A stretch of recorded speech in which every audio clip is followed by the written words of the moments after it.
Good evening, ladies and gentlemen. Nemeko very nice my name. I just something flickered through my mind now.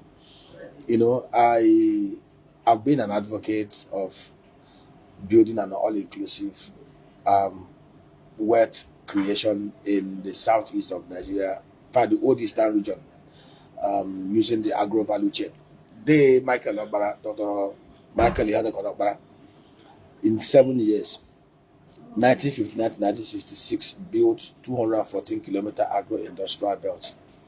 He grew the fastest economy, built up the fastest growing economy in the whole of the Commonwealth. In fact, I looked at the balance sheet of Nigeria in 1965. The old Eastern Nigeria had more revenue than all the other regions, courtesy of a 39-year-old medical doctor who became a prime minister, a premier of the old Eastern Nigeria, worked with some of the biggest and best consultants in the US to draw a roadmap. We've been drawing roadmaps on how we can create agro wealth in the southeast, especially doing clusters of 300 to 500 to 1,000 hectares in each of the 1,246 hectares in the southeast of Nigeria. We've shared these proposals with practically the 5 states in the southeast. We've documented it and we have sent to them. But we've observed also that many of them, especially their operatives, not the governors, I must be very kind to the governors, not the governors, maybe the operatives and those who work under the governors are in a haste to create a caricature version of what they think will enhance their own personal welfare and economy. It doesn't work that way. Michael Okpara never thought about self when he was building the economy of the old Eastern Nigeria to be the fastest growing economy of the Commonwealth. And I want to encourage these operatives, local government chairmen, commissioners, and those who work under the governors. You can help your principal and still make money.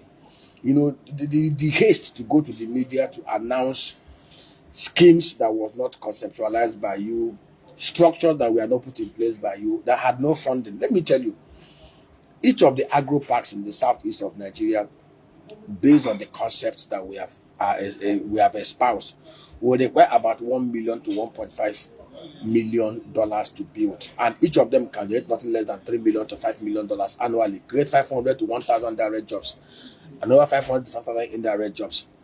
And that simply means, for a state like Enugu State, 260 electoral wards will require almost about $260 million to $390 million for this structure to be executed, for this scheme to be executed under our unique missions, community, diaspora, private, public partnership architecture. For a state like Abia State that has 184 wards, it will require about $184 million to about $200 and something million to execute. For a state like Imo State that has 305 electoral wards, it will require about $305 million on the upper band. So I have looked through the balance sheet, to the budget proposals of most of the states. The only state in the southeast that actually made provisions for counterpart funding for Agro-park is Abia, that provided 13 billion naira. I saw it in their budget proposal. So most of the states who are in a hurry to go to the press to announce, oh, they want to do Agro-parks in 260 electoral wards. See, guys, I know we want to impress us. We're excited with the impressions, but we need to do something that is tangible, something that adds value to our people, something that creates security, and something that removes our people from the dregs of the society. See, there is no state in the southeast that cannot build a $1.3 billion revenue through the agro sector. There is no state. In fact, I actually believe that if Netherlands can do 124 billion euros using 1.2 million hectares of arable land mass and 18 million people, Igbo, we have 50 million population size and more than that, and 22 million of us are at home. We can actually build, based on our population, nothing less than $100 to $150 billion agro value chain, create massive job, and make our place a place the place where the rest of Africa will come to learn how to do it. And I want to plead with commissioners, I want to plead with local government chairmen. Please don't be in a hurry to go to the press to make a caricature of Igbo. We are very scientific people. We are the light of Africa. And until we get it right, the rest of Africa will be in darkness. So I want to plead with you guys. We are not trying to gaslight anybody. We are even willing to provide pro bono, the template. We developed this template. It's our template. We know, we designed it. We structured it. We know how the fundings can easily be raised. We are not asking for your FAC. We're not asking for your JAC. We're not asking for your IGR. We're only asking for your cooperation. We don't have monopoly of knowledge, but there's what we call monopoly of conceptions. And that is the truth. See, let me tell you, in Egypt, there were wise men, there were professors, there were astrologers. When Pharaoh had a dream, Pharaoh forgot his dream early in the morning, and he called all these people, professors, and none of them could even tell him his dream, talk less of interpreting it. It took a 17-year-old boy that was sold into slavery. He was 30 years then, who was called out of prison. Joseph, he didn't go to university. He wasn't trained in the citadel of Egypt, but he had the wisdom and presence of God. It's naturally endowed. You cannot buy it in the market. He was not only able to tell Pharaoh his dream, he was able to interpret the dream. And Pharaoh, being a wise king, sought for his help. And for 80 years, he sat at the citadel, prime minister of Egypt, and built the biggest economy in the whole world. Nations were going to Egypt to seek for wisdom and to seek for help. We can do the same thing for Ala Igbo. There's no shame in learning. There's no shame. We are learning. Me, I study every day. I learn every day. I work with some of the best hands in the market, and we keep on improving. So I want to appeal to the commissioners, the local government chairman. Our governors are willing to work, especially Abia and Imo. They are setting the pace. Pitamba in Enugu, electorate in Abia State. We want to appeal to the commissioners. We want to appeal to the local government chairman. See, guys, I know you will not want to make money. Let us not deceive ourselves. We can help you to make so much money, bigger than you will ever imagine or envision, but yet creating values in Ala Igbo. So much. Let me break it down with you. It will require $1 million to $1.5 million to create agro-industrial parks in each of the electoral wards in the southeast, 1,246 electoral wards. And each of these will give us nothing less than $3 to $5 million. I will give you the numbers line by line, what we will do, how we will do it, when we will do it, how it will be funded, and those that will participate in it without touching your FAC and JAC. And FAC. And if you want us to structure you in, we will structure you in. We will make money without compromising the integrity of this project.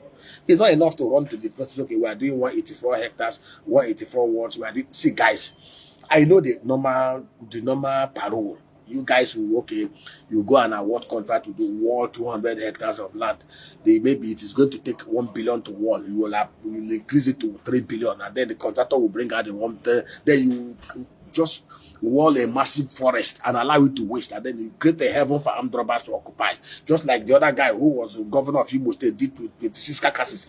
He called General Hospital, took 29 billion from Imo Treasury. Today, those places have become home for rodent and criminals. No, there's no General Hospital anywhere in those 26 buildings.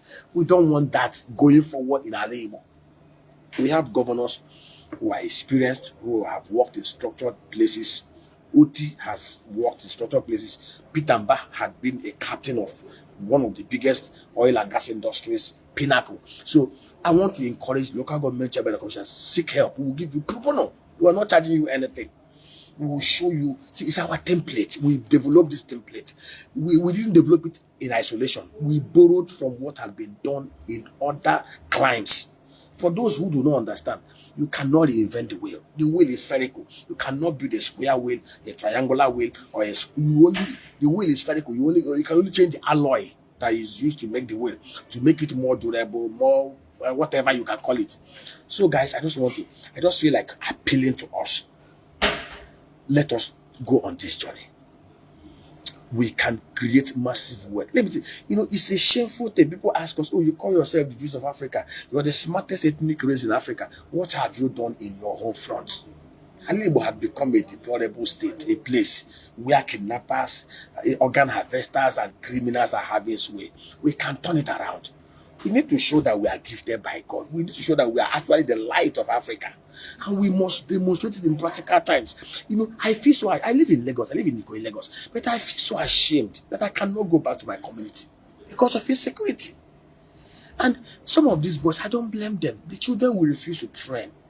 The children will refuse to give education. The children will have refused to empower, have become a thorn in our flesh, and have become obstacles to our own children. I've always said this. I wasn't born with silver spoon. I grew up in a very poor home, very humble background. But God has been so privileged to liberate me from poverty. And I want to stake the remainder of my life creating value in Ala Igbo. It's not about how much you have or how much you make. It's about the impact you make. Whenever we talk about Michael Opara, whenever we talk about Desamon Baku, whenever we talk about Latif Jacob, they will talk about them with reference. We practically worship them like gods. They did not steal billions. Michael Opara never had any house outside Umuahia. But the man is a god. He still lives in the celestial by virtue of what he did in 7 years. Governor, ask yourself, why will I live for 8 years? Work for 8 years, govern for 8 years, and only that the people keep on cursing you guys and abusing you guys and all those stuff. It's not about how much you have. The worth of a man is beyond the material wealth. The worth of a man is the impact you bring to the society, and we are willing to help. Southeast Farms and Agriculture, we are doing this. Go from Mumbaku to Oka, to Enugu Agidi, to Okeja, to Okwa, to Okigwe, to Amai in the Delta State. You will see our footprint. We are practically demonstrating how these things can be done. We have Agro-parks that we can take you guys on a tour to see what we have done from our own little corner, with our own little investment. And we want to leverage on the strength of the governors and commissioners and local government chairman to expand this. We can easily create between 3 to 20 million jobs in Ala Igbo within the next 4 years. We can easily create $20 to $100 billion agro value chain wealth in Ala Igbo. We can feed Nigeria and the whole of West Africa. We are the Zion of Africa. We are the brain box of Africa. And we need to do it. Come on, guys, let's go and do it. It's not good. See, media, see, it's something people don't understand.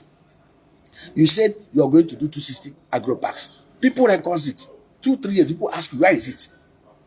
Let us not begin to do like the broom-waving wizards and the criminals who came into power in 2015, promising heaven and earth. Today, Nigeria is pauperized. Yes, I don't believe in party because all the parties are the same.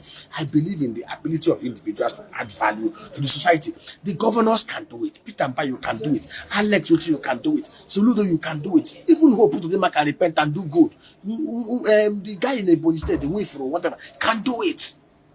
We are willing to support you guys, provide you the intellectual bulwark, provide you the template. We are willing to do it pro bono. The greatest joy I have is to see Ala Igbo prosper. We can do rail network that covers the whole of Ala Igbo and Lagos to One, even to Lagos. $5.2 billion. We will structure it, we will finance it, and we will create value. We can do housing. See, agro wealth is the lowest hanging fruit. Netherlands, 1.2 million arable land mass, 17 million people, 124 billion euros. They are not even as smart as Igbo. I'm telling you the truth. With 2.8 million hectares of arable land mass, we can double what they are doing. Then what we need is the leadership are in place for them to humble themselves like the Pharaoh of Egypt and seek the Josephs of our time. And the Josephs are here and we want to help. You can reach me. If this thing touches you, share it on WhatsApp 090909000989. WhatsApp again 090909000989. Email info@cefapco.com. Email cefapco@gmail.com. SEFPCOL cefapco@gmail.com. See guys, my name is Nemeka Onyekoperi. I am willing to do this pro bono.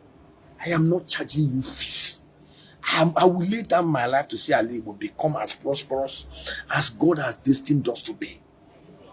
I want to see our sons come out from the bushes to embrace prosperity. All these agitations you see, all these children, 29, I saw the other day, children kidnapping people, killing people. It's because they don't have opportunities.